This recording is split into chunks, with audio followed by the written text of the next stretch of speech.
O Senhor esteja convosco. Proclamação do Evangelho de Jesus Cristo, segundo Marcos.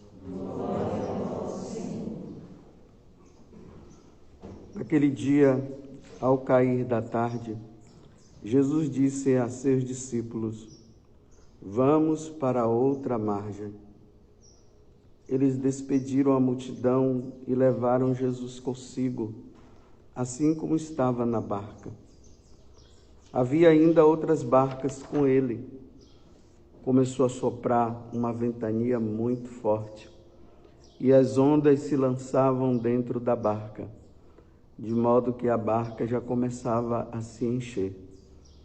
Jesus estava na parte de trás, dormindo sobre um travesseiro. Os discípulos o acordaram e disseram: Mestre, estamos perecendo e tu não te importas? Ele se levantou e ordenou ao vento e ao mar: Silêncio, cala-te. O vento cessou e houve uma grande calmaria. Então Jesus perguntou aos discípulos: Por que sois tão medrosos? Ainda não tendes fé? Eles sentiram um grande medo e diziam uns aos outros: Quem é este a quem até o vento e o mar obedecem? Palavra da salvação. Glória a vós, Senhor.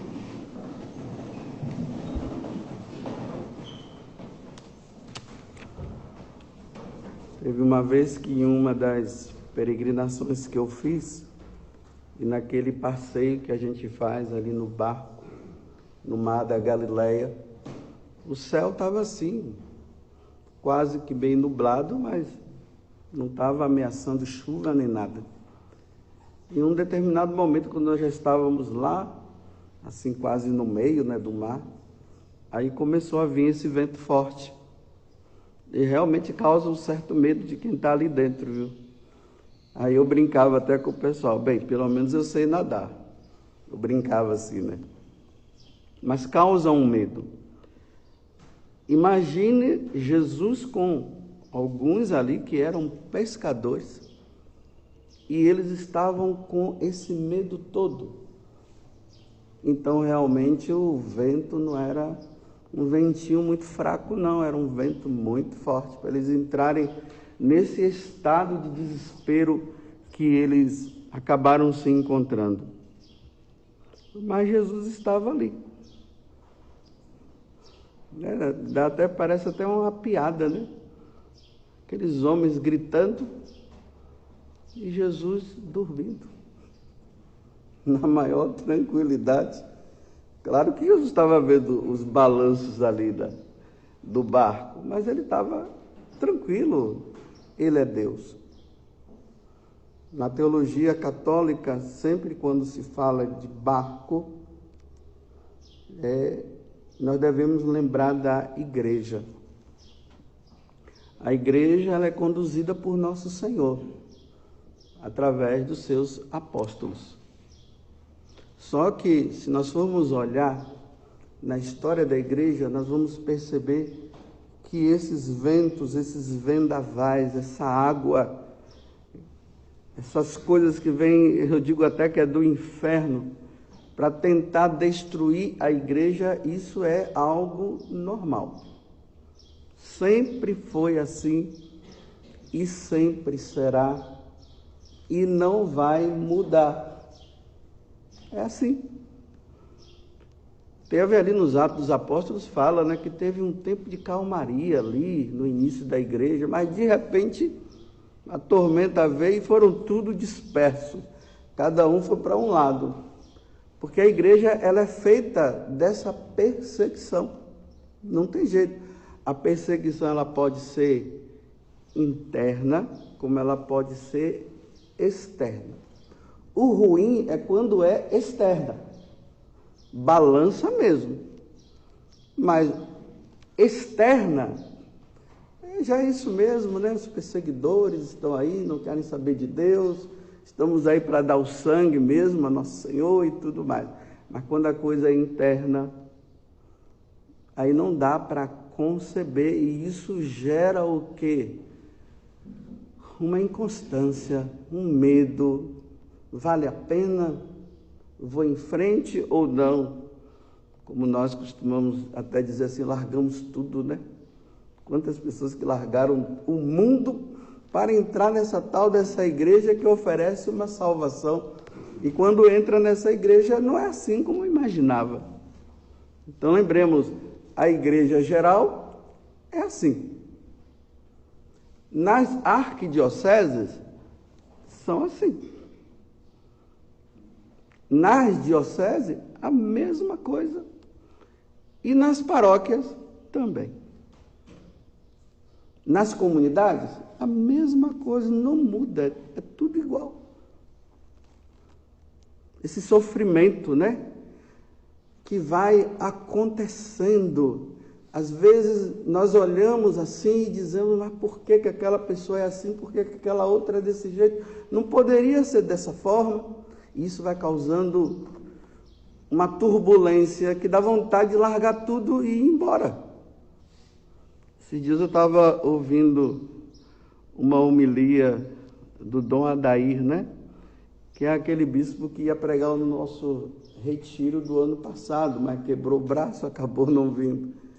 E ele estava dizendo assim, olha, os bispos passam, os padres passam, os fiéis passam, os perseguidores passam, os ruins passarão.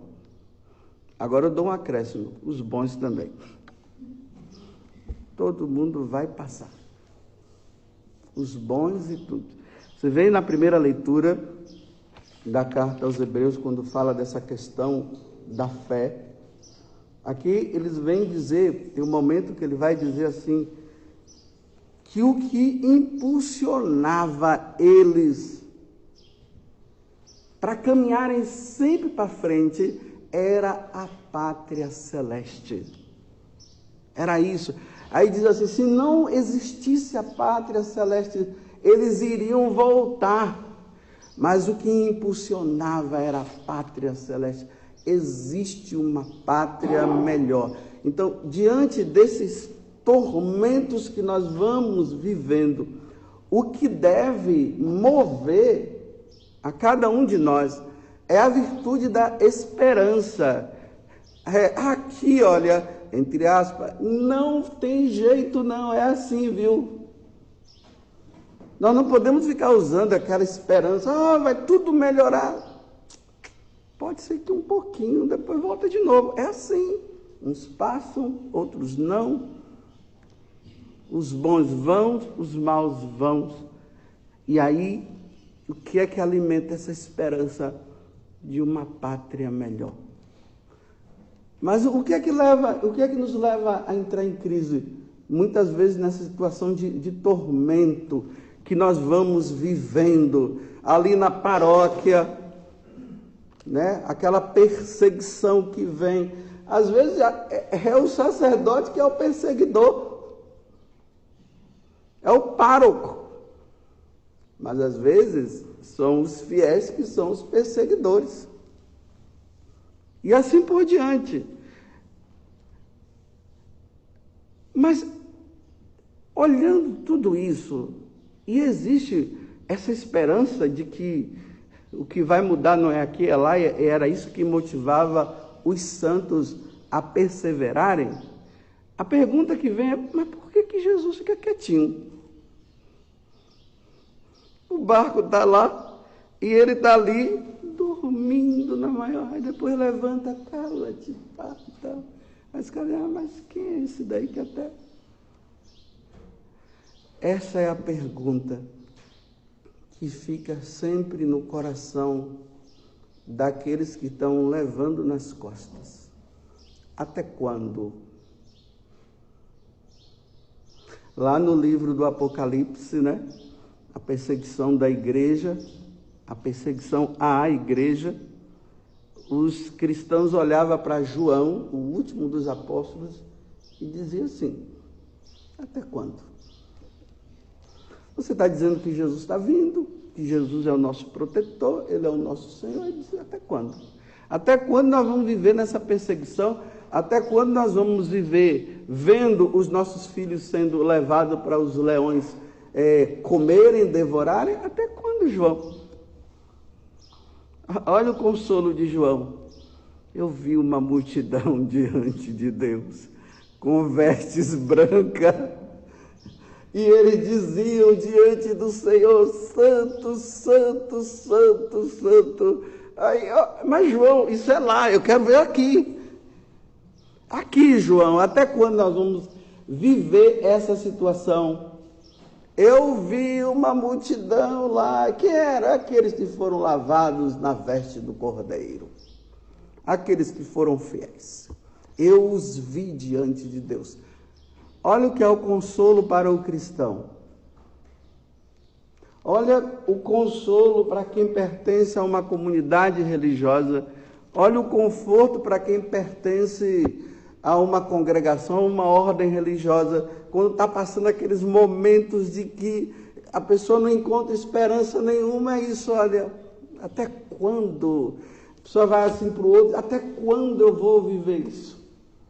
Bem, Acabe e Jezabel destruíram o povo de Israel durante 21 anos.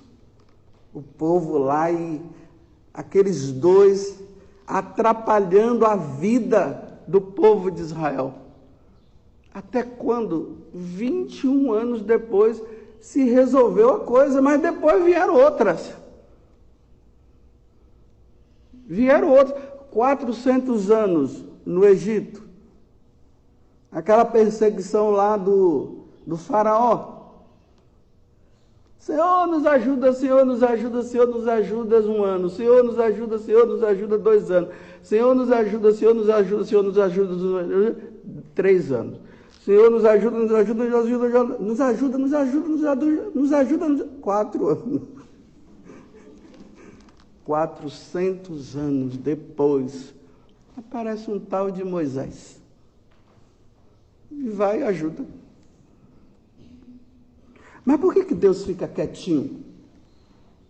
Aqui existe um mistério que os cristãos de hoje não entendem, que é o mistério da provação. Ninguém vai entrar lá na eternidade em berços esplêndidos, não. Porque nós estamos caminhando para lá. Mas enquanto nós não chegamos lá, Deus permite que passemos por determinadas provas, para ver se realmente nós somos dignos de chegar lá. Se até o filho dele foi provado. Imagine Jesus passando por aquela perseguição, todo o sofrimento, desde o nascimento até a morte. Foi essa luta. E cadê o pai que não faz nada, né? O meu pai é maravilhoso. E não sei o quê. Aba, que quer dizer papaizinho. Olha, mas que maravilha de pai é esse que deixa Pilatos fazer essas coisas com você? Que maravilha de pai é esse que deixa Herodes fazer essas coisas? E o Sinédrio também. E Judas também. Que pai é esse? É o pai que prova. As consequências do pecado original gerou tudo isso em nós. E como eu dizia ontem, né? A nossa santificação, nós precisamos colocar os propósitos para que nós possamos encontrar força, e aí nós vamos caminhando. Aí vem a parábola do joio e do trigo, né? O bom e o ruim, um do lado do outro. Ali.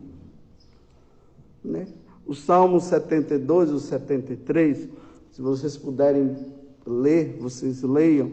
Aí tem um momento que o salmista, ele diz bem assim: será que vale a pena ser bonzinho? Vale a pena? Porque ele só via transtorno. Os maus sempre numa boa. Será que vale a pena? Aí ele tem uma iluminação, né? Nos versículos seguintes, ele tem uma iluminação e diz: os maus serão ceifados por Deus, e os bons não. Ele disse: olha, lá no céu eu só tenho Deus, aqui na terra, fora Deus, quem é que eu tenho? Eu só posso contar com Ele. E esperar. Esperar o tempo da ceifa. O tempo em que os maus terão que prestar contas a Deus. Os maus que prejudicaram os outros. E os bons que foram prejudicados, a mesma coisa. Só resta para eles esperarem o tempo de Deus. Repito, não é aqui. Não esperem o tempo de Deus aqui. O tempo de Deus é sempre depois. Porque Deus, Ele vai dando a chance, né? Cada dia mais Ele vai dando situações para que os bons continuem sendo bons. E os maus, para que eles se arrependam e mudem de vida. E Deus vai dando, e vai ali, olha. É por isso que, de vez em quando, a gente diz: mas por que aquela pessoa tão boa já se foi? Bem, a resposta é a seguinte: está preparada, Deus leva. E o ruim não está ainda, Deus está dando mais um tempo. Só que um dia Deus vai chamar. Às vezes eu fico pensando, quantas pessoas que eu prejudiquei na minha vida, meu Deus. Quantas pessoas que eu devo ter prejudicado. Bem, para mim só resta uma coisa: arrependimento. Senhor, me perdoa. Aí eu tenho chance. A outra é: eu permaneço no meu orgulho.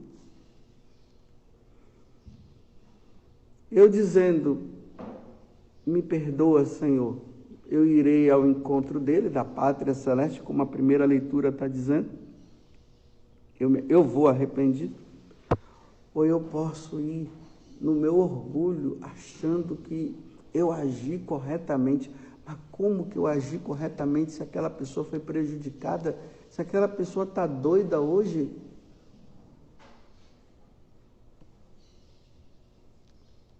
Se aquela pessoa está meio perdida?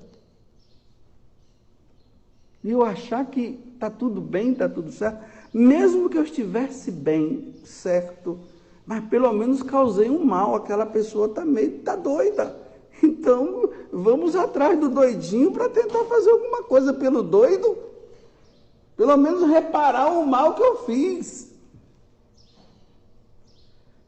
Porque tudo é depois. Então, Deus está assim, quietinho no sacrário. Como é que pode, rapaz? Chegar lá diante daquele sacrário e dizer: dá um jeito aí, ele quieto. Não move uma palha.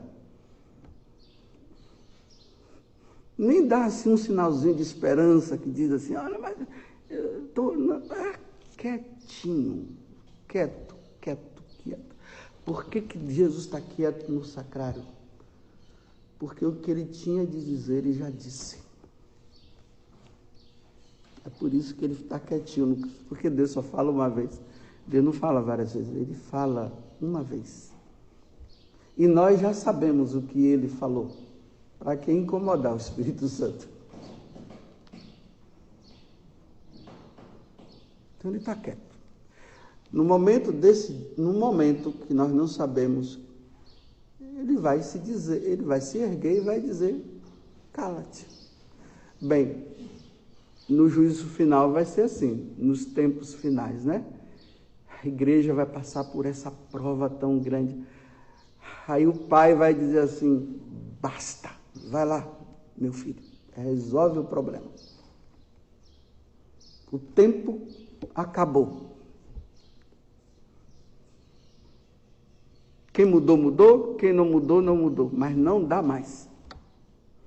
A outra coisa vai se dando assim, né? Quando ele vai colhendo. Olha, Nero fazendo um grande mal, foi colhido. João, ali no tempo de Nero, né?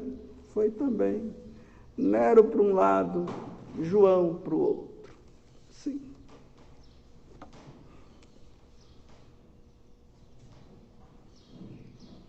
Então nós não podemos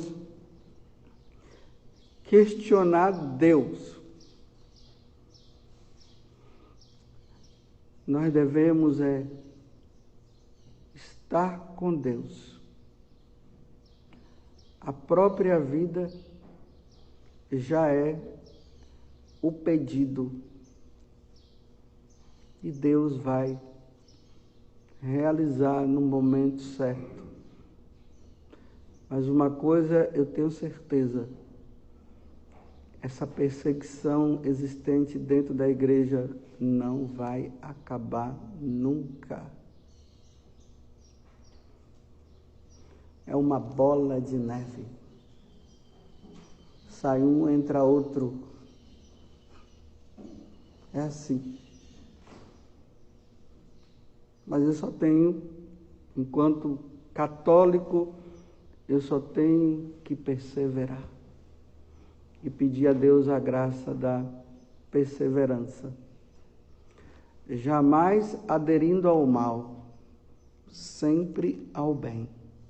Porque pode ser que, numa situação dessa, eu possa, quando eu falo eu, né? Estou falando todos nós, eu posso chegar um momento de chegar e aderir ao mal. Está tudo perdido.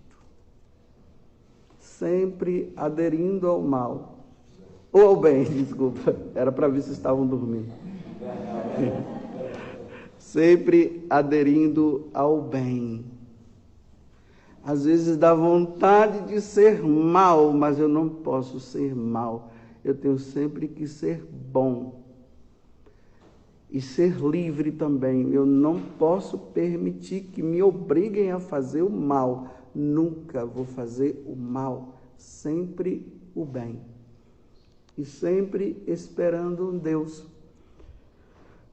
que parece que está dormindo, mas Ele não está. Mas a única coisa que Ele me oferece na prova é a pátria celeste. E como eu anseio por essa pátria celeste. Lá é o descanso, aqui não tem e não haverá descanso. Que Nossa Senhora nos ajude, a mãe da igreja, Nossa Senhora Mãe da Canção Nova, que ela nos ajude a caminharmos sempre com os olhos fixos em Jesus Cristo. Louvado seja nosso Senhor Jesus Cristo e a nossa Mãe Maria Santíssima.